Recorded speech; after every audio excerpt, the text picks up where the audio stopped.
जल में पानी में रहने वाले जीव, अनगिनत योनियां हैं जिनके अंदर परमात्मा प्राण बन करके बस रहा है। पर मनुष्य को ही क्यों परमात्मा ने ये मौका दिया कि वो विवेक रखे, उसे सत्संग मिले, उसे जगत के अलावा, इस संसार में दिखने वाली चीजों के अलावा भी अलौकिक उस परमात्मा के सूक्ष्म देशों का भेद प्राप्त हो सके। ये अपने आप में बहुत छोटी बात नहीं है। हम जब संसार में आते हैं, जब हम संसार में जन्म लेते हैं, तो हमारे जन्म लेने के पीछे संसार के मसले, दुनिया की लड़ाई झगड़े, दुनिया की मुसीबतें ही नहीं होती। आज आपको लगता होगा हम तो फंस गए संसार में, 24 घंटे दुनिया में तमाशा चल रहा है। कोई लड़ रहा है, कोई झगड़ रहा है, कोई छीना झपटी कर रहा है, कोई 1 इंच जमीन के लिए लड़ गया, कोई जरा से मान सम्मान के लिए लड़ गया। घर परिवारों में अशांति है, लोग जरा सी बात के लिए सारा जीवन एक दूसरे को नीचा दिखाने में लगे रहते हैं। हम अपने जीवन को अगर आज देखें तो हमें लगेगा ये जीवन, अगर दूसरे शब्दों में कहा जाए तो नर्क से कुछ बेहतर नहीं है। जहां देखो मुसीबत, बाहर निकलो लगता है कोई भी इंसान मन में नफरत बनाए घूम रहा होगा हमारे लिए। घर में आओ, गाली गलोच, उल्टा सीधा, तरह तरह के विवाद, सुख ढूंढने से भी नहीं मिल रहा। शांति जिसकी तलाश में हम दौड़ रहे हैं वो कहीं भी नहीं प्राप्त हो रही। न घर में शांति मिल रही, न बाहर शांति मिल रही, न मित्रों में, न सगे संबंधियों में, न जानकारों में। महाराज जी कहा करते थे, ऐसा जीवन देख करके कई बार हम जब इस आवेग में, इस बहाव में बहते हैं तो हमें लगता है जीवन ये तमाम झंझटों से, दुखों से, परेशानियों से उलझा हुआ है। हम इस जीवन को सुखकर नहीं मानते। मुझे याद है, स्वामी जी के पास एक माता आई, वृद्ध माता थी।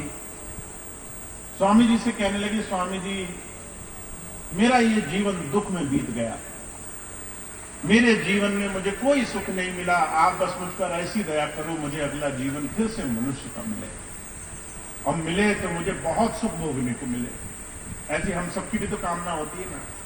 हम हर रोज अनगिनत चीजें जब सहते हैं तो हमें लगता है अगला जीवन बेहतर मिल जाएगा।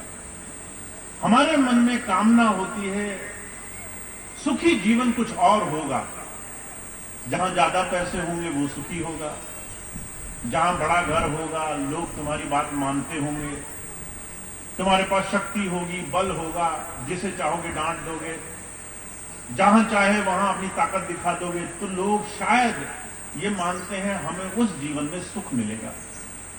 अब माता स्वामी जी से कहने लगी, मेरा जीवन तो दुख में बीत गया, अगला जीवन मिले, मनुष्य का मिले, मुझे थोड़ा सुख मिल जाए। तो स्वामी जी पूछने लगे, ऐसा क्या हुआ?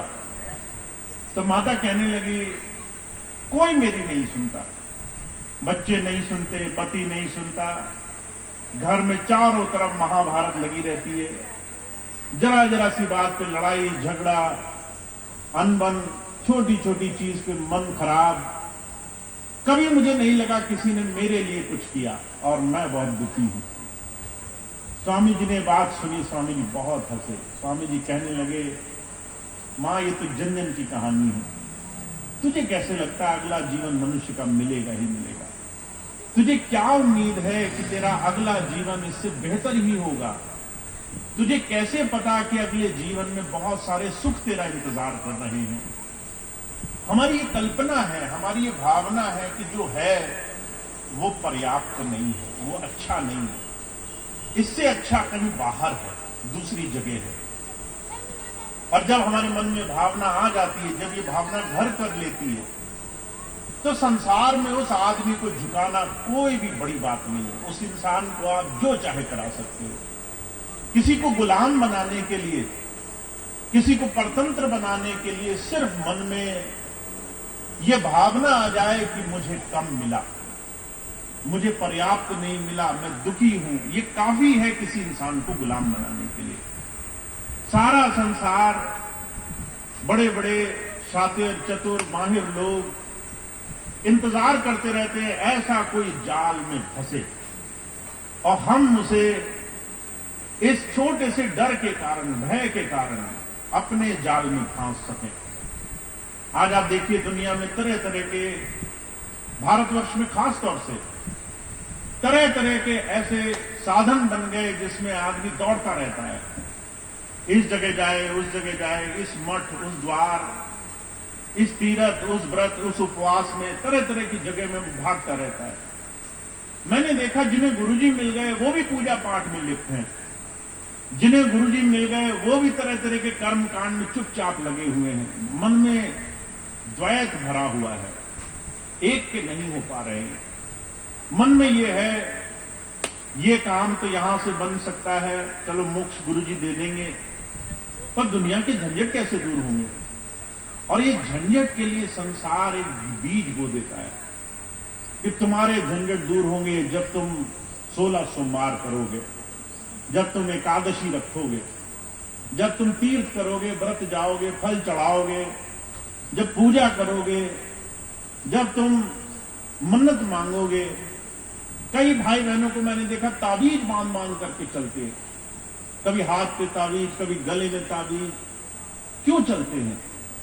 ये भय है जो संसार में आपको कमजोर बना देता है। जिस दिन भय मन में पड़ गया उस दिन उस इंसान को गुलाम बनाने में किसी को देर नहीं लगेगी।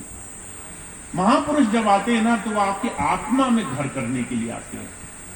कहते हैं जब तक तुम देह से गुरु को सुनोगे, शरीर से गुरु को समझोगे, बाहर से ही गुरु की बात को सुनकर चले जाओगे, तब तक तुम्हारे अंदर परिवर्तन नहीं होगा।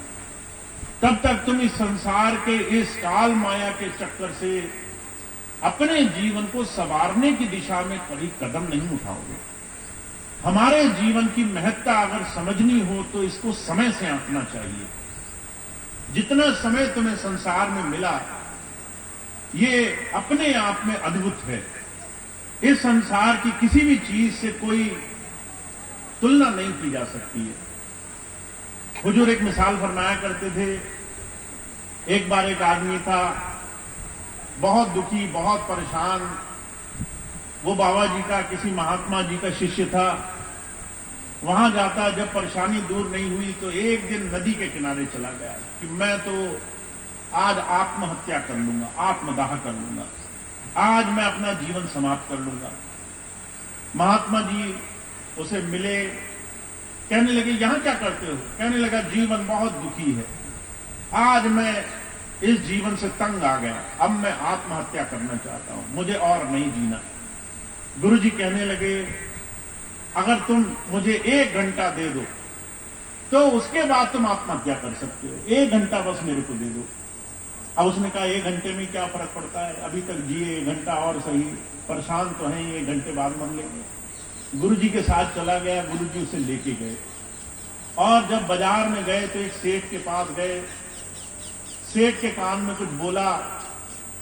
सेठ जी उस आदमी को देखकर कहने लगे 1 लाख रुपए दे दूंगा। अब उसको बड़ा आश्चर्य हुआ, किस बात का 1 लाख रुपए दे देगा। तो जो है गुरुजी आए, गुरुजी कहने लगे ये कहता है तुम्हारी आंखों का 1 लाख रुपया दे देगा, तुम तो मरने ही वाले हो, 1 घंटे के बाद तुम्हें तो आत्महत्या करनी है, 1 लाख रुपए मिल जाएगा, किसी का भला हो जाएगा, अपनी आंखें बेच दो, अभी निकालिएगा। अब कहने लगा हम क्यों बेचेंगे, हमारी आंखें अभी निकालेगा, हम नहीं बेचेंगे। सेठ जी फिर गए, सेठ जी के पास गुरुजी कान में बोला। सेठ जी कहने लगे अच्छा चलो 11 लाख दे देंगे। अब तो 10 गुना हो गया, अब तुम ज्यादा में बेच दो अपनी आंखें। अब वो डर गया, कहने लगा ये लोग तो मेरा मोल भाव कर रहे हैं। मैं सोच रहा था गुरुजी हैं, गुरुजी तो सब बेचने पर तैयार हैं, हम ही को बेच देंगे। हमारा हाड़ मांस, हमारा शरीर, जैसे ही पता चला गुरुजी को कि मैं मरने वाला हूं, सब बेचने पर तैयार हो गए, आंखें बेचने को तैयार हो गए, शरीर बेच बेच करके खाने को तैयार हो गए। डर गया। कहने लगा, मैं ये नहीं करूंगा, तुम मुझे दुनिया भर की ताकत दे दो, सब धन दौलत दे दो, तो भी नहीं करूंगा। गुरुजी ने बहुत समझाया, कहने लगे मरना ही तो है, अभी तो मरना चाहते थे, मरने के बाद कौन शरीर पूछेगा, 2 आंखें चली गई, क्या फर्क पड़ा, दे दो, किसी का भला होगा। वो समझ गया कि मेरा शरीर, मेरी देह, मेरे शरीर में जो कुछ भी है वो नहीं बेचना चाहता। गुरुजी प्यार से ले गए किनारे, कहने लगे, तू तो कहता था तुझे कुछ मिला नहीं, तू अपनी आंखें नहीं बेचना चाहता, कितना मोल देने को तैयार है सेठ, तेरे गुर्दे, तेरा शरीर, तेरे शरीर की एक एक छोटा सा छोटा रोम, चमड़े की बना हुआ शरीर, पर देखो कितनी बड़ी अद्भुत शक्ति परमात्मा ने आंखों में देखने की शक्ति भर दी। आंखें हैं, बेजान है, चमड़े का टुकड़ा है, पर देखो उसमें देखने की अद्भुत शक्ति परमात्मा ने, तुम दुनिया को देखते हो। कानों में परमात्मा ने शक्ति दी, तुम सारी दुनिया की बातें सुनते हो, मधुर संगीत सुनते हो, तुम लोगों को सुनते हो, तुम पंछियों को चहचहाते हुए सुनते हो, तुम संगीत सुनते हो, तुम आनंद लेते हो। ये तुम्हारे शरीर में परमात्मा ने ऐसा बड़ा भारी गुण दिया है।